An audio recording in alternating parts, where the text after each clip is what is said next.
Olá, pessoa linda da internet, tudo bem com você? Eu tô ótimo porque eu acabei de assistir a segunda temporada de uma das minhas séries favoritas de hoje em dia, que é O Urso, que finalmente tá disponível na Star Plus.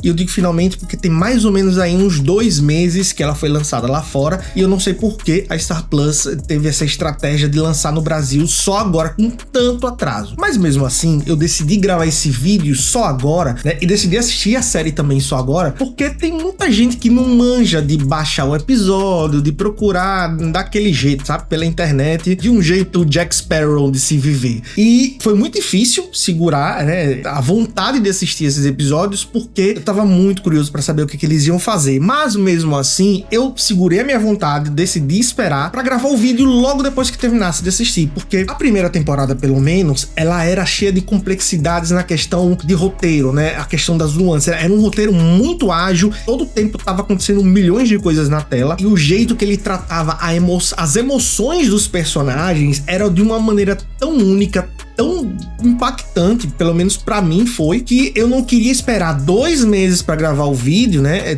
ter que reassistir tudo, ou ter que relembrar de alguma forma, ou ter que deixar passar muita coisa, né, porque eu já ia ter esquecido. Então só por isso eu esperei pra poder fazer o conteúdo mais fresco que eu conseguisse aqui pra vocês. Obviamente que eu vou deixar algumas coisas de lado, porque a segunda temporada, como eu já esperava, ela traz uma complexidade muito boa pro roteiro, né? Todos os episódios aqui, eles são muito complexos em termos de roteiro, e eu não tô dizendo complexos no sentido de entendimento do telespectador, não é aquela série que é difícil, que você tem que ficar pensando pra poder entender, não. Tô dizendo complexidade de bem trabalhado. As coisas como são colocadas aqui, são colocadas de uma forma absurdamente bem feitas e muito efetivas no que eles propõem a fazer. Mas calma, a gente já vai chegar lá. Antes disso, se você caiu aqui de paraquedas, não faz nem ideia de quem sou eu, muito prazer, meu nome é Vitor Vieira, esse é o canal Ver ou Não Ver. Aqui a gente fala de filmes e séries, e se esse tipo de conteúdo é o conteúdo que você consome, é o conteúdo que você curte assistir, considere se inscrever para não perder nenhum novo vídeo. Então, sem mais enrolação, vamos discutir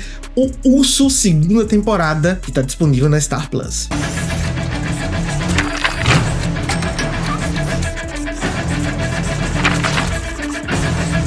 Como eu disse na introdução desse vídeo, essa série ela tem uma complexidade muito boa na questão qualitativa do roteiro. Os personagens, eles são escritos, eles são pensados e são escritos da maneira mais humana possível, da maneira mais real possível. Aqui, quando um personagem surta, por exemplo, você tem a sensação de que aquilo que aconteceu, que você tá vendo, é uma explosão completamente real, porque, primeiro, obviamente, tem a questão das atuações, que estão primorosas, assim como eram na primeira temporada, mas também como os personagens foram escritos, as situações que foram montadas para que aquelas explosões determinadas, para que aquela sensação de personagem tá meio perdido sem ter o que fazer, elas apareçam na tela na hora certa, na medida certa, para fazer com que a gente na hora se identifique e diga, porra, eu já passei por isso aqui, eu já vivi isso aqui, e é bem assim mesmo. E aí você começa a lembrar de algumas coisas que você já viveu. É muito louco. Só que eu sinto que nessa segunda temporada, essas técnicas de construção de personagens, de atuação, elas estão num nível elevado. É como se a série tivesse apurado, sabe? Que nem vinho, sabe? Ela ficou mais velha, ficou mais gostosa de se consumir. E pra trabalhar essa pegada mais apurada, aqui eu percebi que tem cenas mais introspectivas, tem cenas mais calmas, porque na primeira tinha uma pegada muito mais frenética. Sempre tava acontecendo alguma coisa a todo momento, toda hora parecia que uma bomba tava prestes a explodir. Só que não se engane, tá? Quando eu digo calma aqui, eu tô colocando muitas aspas, porque nesses momentos onde tem o silêncio, né, onde o silêncio prevalece, é um silêncio ensurdecedor, velho, porque quase sempre eles são colocados em momentos de muita tensão. Então é aquela parada que você fica com o olho vidado, meu Deus, será que isso vai acontecer? Será que não vai? O que vai acontecer? Meu Deus do céu, acontece logo, por favor, que eu já não aguento mais. Por exemplo, tem uma cena no último episódio, não vou falar qual é o personagem, não vou falar em que circunstância isso acontece, mas um personagem fica preso no refrigerador e ele começa a despirocar, ele começa a falar um monte de coisa, e algumas pessoas estão interagindo com ele do lado de fora. Velho, tem uma hora que uma outra personagem, ela entra, né, sem avisar nada, e ele tá falando dela sem saber que é ela que tá ali. E Por mais que esse momento na construção do roteiro fique claro, tipo, você sabe, né, você assistindo, dá a entender que a personagem já vai lá, que ela vai escutar o que não deveria e que vai dar merda. Mas o jeito com que isso é construído, por mais clichê, né, por mais previsível que fosse, é um jeito muito único, porque a câmera, por exemplo, quando ele começa a falar as coisas que a gente sabe que...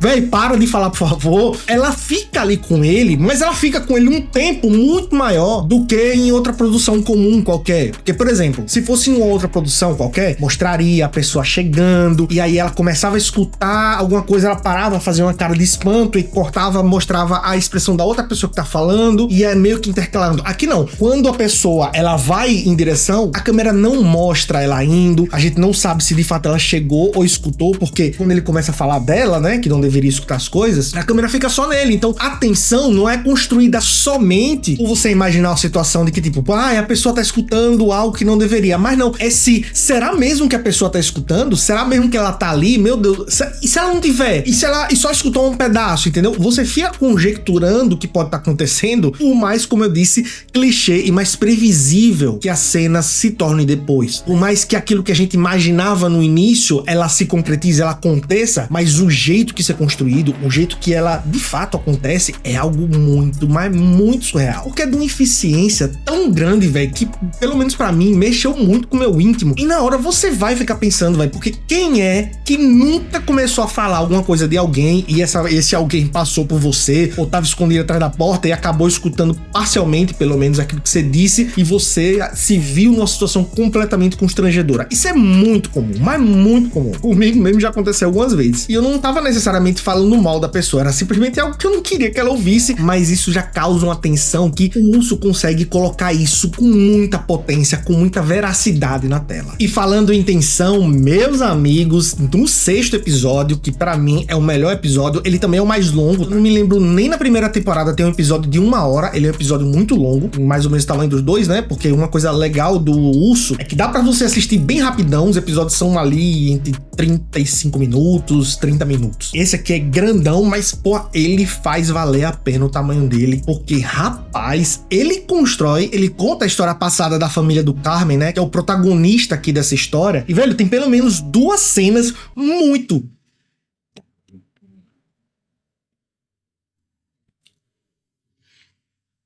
E, velho, tem pelo menos 2 cenas muito, mas muito tensas, ó. E só vou dizer uma coisa, é uma cena do Gaff e uma demora pro personagem reaparecer depois que ele pergunta onde é que tá a arma. Velho, essa parada da arma, segundo que passava sem o personagem na tela, eu ficava nervoso, me remexendo. Meu Deus do céu, será? O que será que ela vai fazer com essa arma? Será que ela vai pegar a arma? O que será que vai acontecer? E a técnica que ele usou pra isso foi muito simples. O roteiro só demorou pra reinserir esse personagem. Pronto, foi a única coisa que ele fez depois de uma pergunta com um potencial enorme de catástrofe. Pô, eu adorei, velho. Tem uma característica também que eu não lembrava, na verdade, não sei se você assistiu a primeira temporada recentemente, me lembre aí nos comentários, de na primeira ter muitas cenas onde os personagens não falam nada e eles colocam uma trilha sonora bem alta pra mostrar a passagem de tempo, eles fazendo alguma coisa importante. Por exemplo, tem aqui uma música bem massa, um rock and roll bem pesado mesmo, e eles começam a mostrar a preparação, né, pra o novo restaurante entrar, pro novo restaurante abrir. E isso nessa segunda temporada tá lotado. A gente tem várias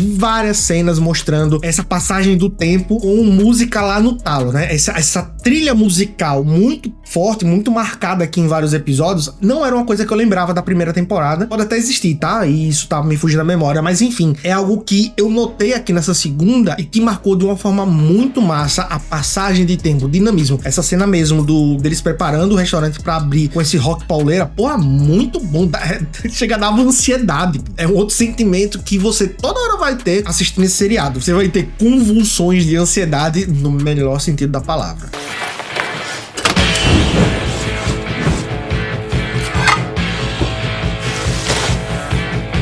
E, velho, a parte técnica desse seriado é algo que eu também adoro, velho. Eu adoro o jeito que eles colocam as coisas, alguns elementos. Por exemplo, no episódio 4, que é o episódio de Marcos, né, que é um cozinheiro que ele faz os doces ali, ele faz a confeitaria, né, do restaurante. Ele vai fazer um estágio em outro país com um cara que já foi colega de cozinha do Carmen. E um episódio que quando ele chega nessa cidade nova, todo o conjunto de lentes, ele muda completamente. Eles optam por usar uma grande angular. Uma grande angular, pra quem não sabe, é aquela lente que pega mais gente, sabe? Quando você escolhe no seu celular aquela lente mais aberta, aquilo dali é uma lente grande angular. E quando ele usa essa lente nesse episódio, o personagem por muitas vezes fica bem pequenininho ali no canto da tela ou no meio da tela, e aquilo passa uma sensação de estranheza. É como se ele estivesse num lugar completamente novo e ele estivesse se apequenando naquela situação ali, como se ele estivesse meio perdido no meio da vastidão das coisas novas que ele nunca viu na vida dele. E durante todo o episódio ele opta por essa grande angular até em ambientes que geralmente não se utiliza, em ambientes que você quer focar na emoção do personagem. Geralmente você foca no rosto dos personagens, né, pra mostrar a expressão dele de dor, de tristeza, de alegria, ou então eles fazendo alguma coisa, mexendo no celular ou escrevendo alguma coisa. Geralmente a câmera foca muito nesses ambientes, nesses takes, mas aqui não, eles usam grande angular, inclusive dentro de um barco, que ele fica morando dentro de um barco nesse período. E enquanto ele tá fazendo as coisas, a gente tem a ideia de que o barco é um lugar pequeno, porque só mostra um cômodo desse barco, mas mesmo assim tá pegando numa amplitude muito grande. É como se até ali, naquele espaço tão pequeno, ele ainda meio que tivesse deslocado, meio oprimido pelo lugar onde ele tá. E essa câmera, ela só muda nesse episódio especificamente quando ele vai mostrar a cozinha, né? Quando ele tá dentro do ambiente onde ele domina, onde ele é confortável, onde ele tá ali pra aprender. Então, apenas na cozinha é que a gente vê ângulos mais fechados, focando na comida, porque ele aprende algumas sobremesas novas, algumas técnicas novas, né, de harmonização do prato. E nesses momentos a câmera, ela é bem focada, ou no próprio personagem, no rosto,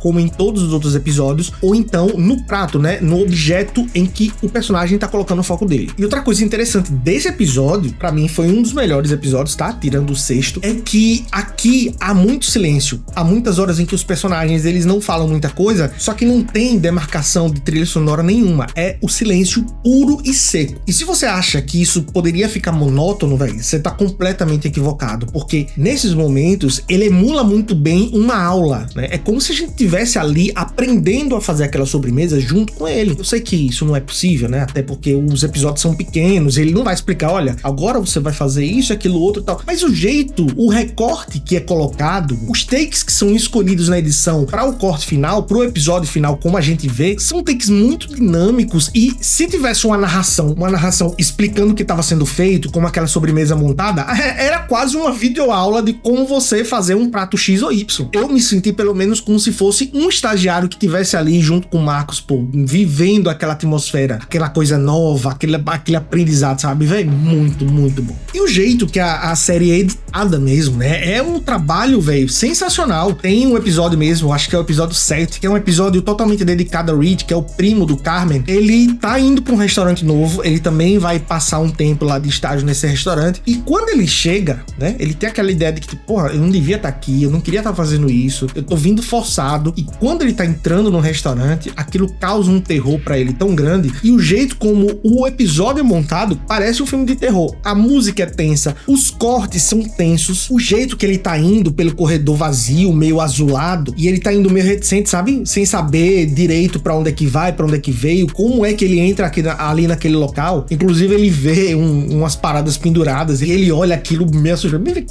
Que porra é essa aqui? É muito, parece que você tá vendo um filme de terror, pô. É muito bem dirigido essa parte. E mais uma vez, isso é pra expressar o que o personagem tá sentindo. Porque você pode dizer assim, não, é gratuito isso daí. Ele tá botou essa cena parecendo um filme de terror pra dizer assim, olha, como se eu quisesse fazer uma história aterrorizante, como eu saberia fazer. Mas não, isso combina demais com o que o personagem tá se sentindo, com o medo que ele tá sentindo de não se encontrar no mundo, entendeu? Porque ele passa por uma crise, o Rich, né, ele passa por uma crise muito grande, ele não sabe o que ele tá fazendo ali. Ele sempre foi uma espécie de faz tudo no restaurante, que era do irmão do Carmen, e depois que ele faleceu, deixou pro Carmen. Só que tem uma hora que ele diz, velho, será que eu sou mesmo necessário aqui? O que será que vai ser da minha vida? Eu perdi minha esposa, não sou muito próximo quanto eu gostaria da minha filha, no meu emprego eu não encontro prazer, não encontro paixão. Então quando ele vai pra esse novo restaurante, pra passar por um período de estágio, né, pra ele aprender como funciona o fluxo de um restaurante grande, ele tá com medo, ele tá completamente aterrorizado, porque ele sabe que aqui aquilo dali é um teste final. Se ele não conseguir aprender nada, se ele não conseguir se encontrar naquele local, pra ele é fim de jogo, entendeu? Por mais que o Carmen nunca fosse demitir ele, mas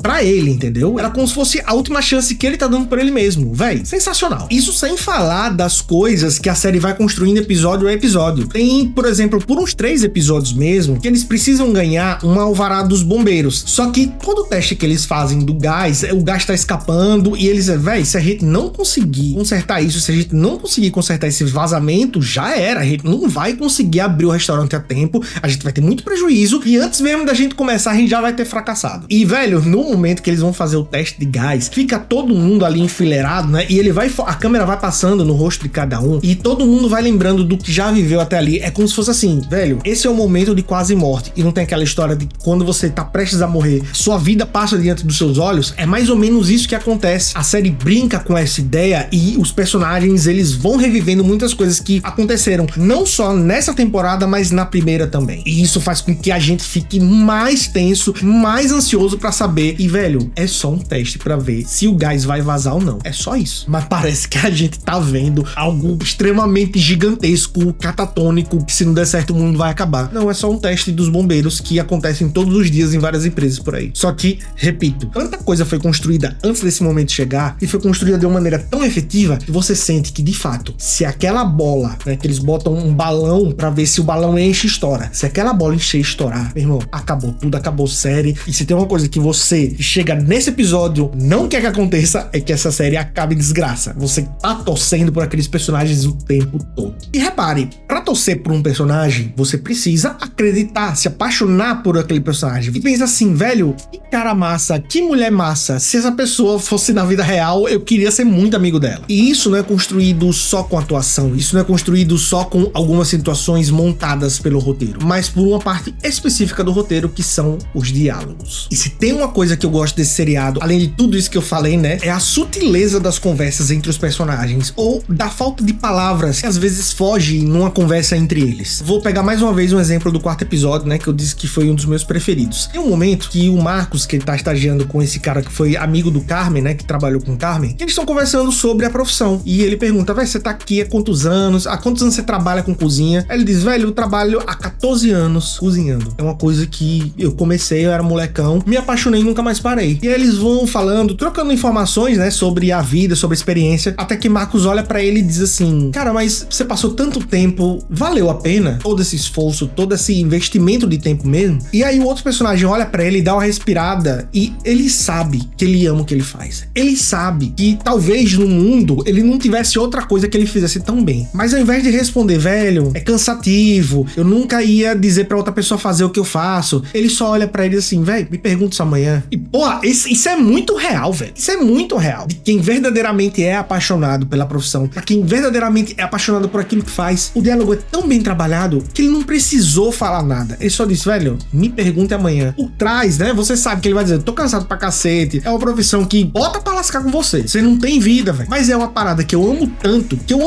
eu não quero nem dizer o quanto ela é difícil. Eu não quero nem falar o quanto ela me faz sofrer. De tanto que eu amo ela. Amanhã, com a cabeça descansada, eu vou poder lhe dar uma resposta muito mais otimista do que eu posso dar agora. Ele não fala nada disso, mas isso tá implícito em poucos segundos, em uma linha de fala. Me pergunta essa mesma coisa amanhã. Incrível, velho. Sem falar que depois dos diálogos também rolam umas paradas muito bonitas, onde os personagens eles acabam se encontrando. Esse episódio mesmo do Rich, né, que ele vai no restaurante pra tentar ver, né, pra tentar se encontrar na vida. No finalzinho, ele tem uma conversa com a dona do restaurante. É mais uma daquelas cenas onde o personagem, eles só conversam, sem trilha sonora, sem nada atrapalhando eles, é só conversa enquanto eles fazem alguma coisa qualquer. Nesse caso, eles estão descascando um cogumelo. E aí, no final, ela tava contando uma história, a dona do restaurante, e ela é interrompida. Chamam ela da cozinha pra resolver alguma coisa. E ela sai sem responder o final da história, né? E o personagem ainda tenta correr atrás dela, perguntando, ei, você não contou o final da história, o que foi que seu pai falou, o que foi que ele deixou escrito pra você? E aí, do nada, ele olha pra parede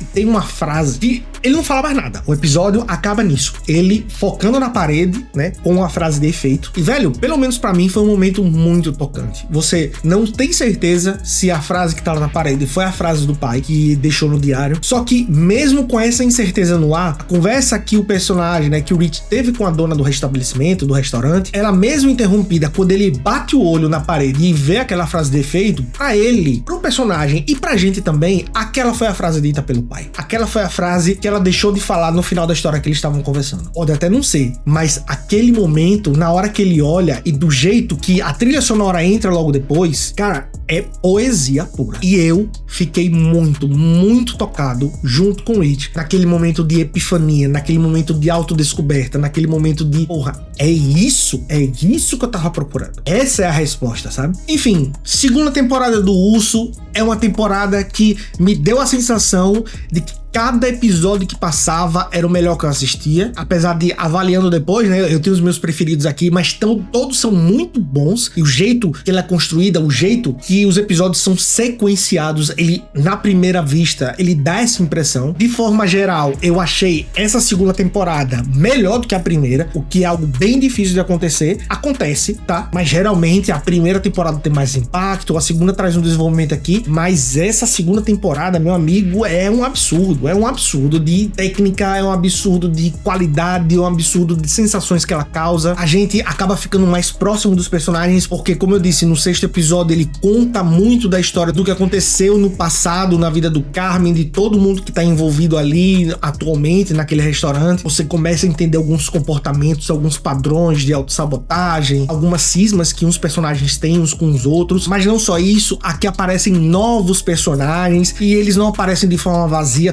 Todos os personagens novos que aparecem, eles aparecem pra agregar, todos eles têm um peso muito legal. A gente vê outros personagens também que estavam na primeira temporada e que não tiveram muito tempo de tela. Aqueles são mais bem desenvolvidos, eles aparecem mais, a gente também se aprofunda mais na vida deles, a personalidade deles. Então nada ficou sobrando. Tudo nessa série é colocada, é montada como se fosse um prato muito chique, como se fosse um prato gourmet que tem toda uma ciência por trás. Aquela folha tá colocada ali por um motivo, aquele molho é colocado no prato daquele jeito por uma outra função que o cara estudou que seria melhor de comer. Enfim, o Urso temporada 2 é tão planejadamente bem feito como os pratos desses restaurantes mais chiques do mundo. Adorei, e eu acho que é uma série que todo mundo, sem exceção, deveria assistir. Agora, se você quiser ficar comigo, vou deixar mais 2 vídeos aqui pra você assistir, mas se você tiver que ir embora, eu espero que você tenha uma semana maravilhosa e tchau!